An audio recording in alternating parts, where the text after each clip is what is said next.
Revenons sur le cas grec. À froid, loin des passions de l'été, nous avions critiqué alors l'accord entre la Grèce et ses créanciers, comme la plupart des économistes d'ailleurs, pour une raison majeure, c'est que ce troisième plan ne comporte aucun dispositif permettant une véritable reconstruction de l'économie grecque.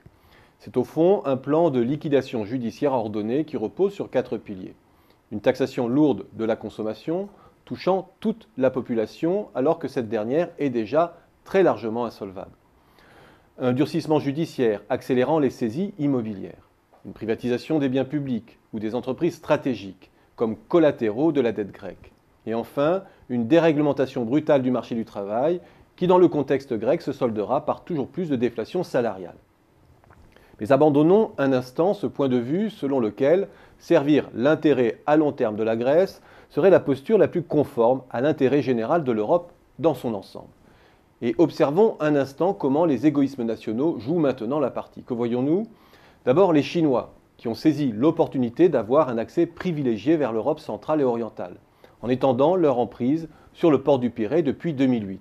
Ils s'offrent les moyens d'acheminer des conteneurs en provenance d'Asie, avec des délais réduits de 6 à 10 jours par rapport aux grands ports du Nord, Hambourg, Rotterdam ou Anvers.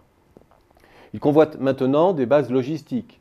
Ils s'activent avec la Serbie et la Hongrie pour construire une ligne à grande vitesse dédiée au transport de marchandises, réduisant de 20 à 30 jours le transport de marchandises vers l'Europe du Nord.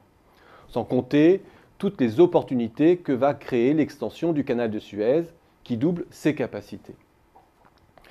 Les Allemands ensuite. Le pays est, on le sait, globalement déficitaire sur ses échanges de services avec le reste du monde, du fait de sa balance touristique notamment. Comment rééquilibrer ce poste? En prenant des intérêts sur les infrastructures touristiques à l'étranger. Et ce n'est pas un hasard si c'est une entreprise allemande, la société Fraport, qui vient de prendre possession de 14 aéroports régionaux grecs, dont certains très touristiques, comme Corfou, Rhodes, Kos ou Thessalonique, pour 1,2 milliard d'euros.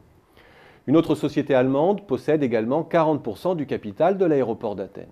Et ce sont toujours les Allemands qui avaient proposé en juin de localiser le fonds de privatisation grec au Luxembourg, au sein de l'Institution pour la croissance, en lien avec la Banque européenne d'investissement et la Banque pour la reconstruction, KfW, une institution de droit allemand.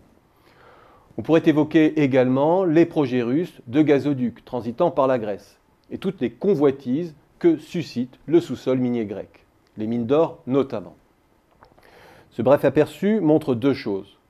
Un, que confrontée à un enjeu financier majeur, la Grèce se voit déposséder peu à peu des rentes qui auraient pu la mettre sur la voie d'un développement endogène.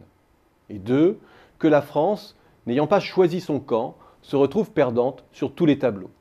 N'ayant pas su protéger les intérêts de long terme de la Grèce, elle sonne pour l'heure aux abonnés absents dans la compétition que se livrent les pays pour saisir les atouts géostratégiques que recèle ce pays.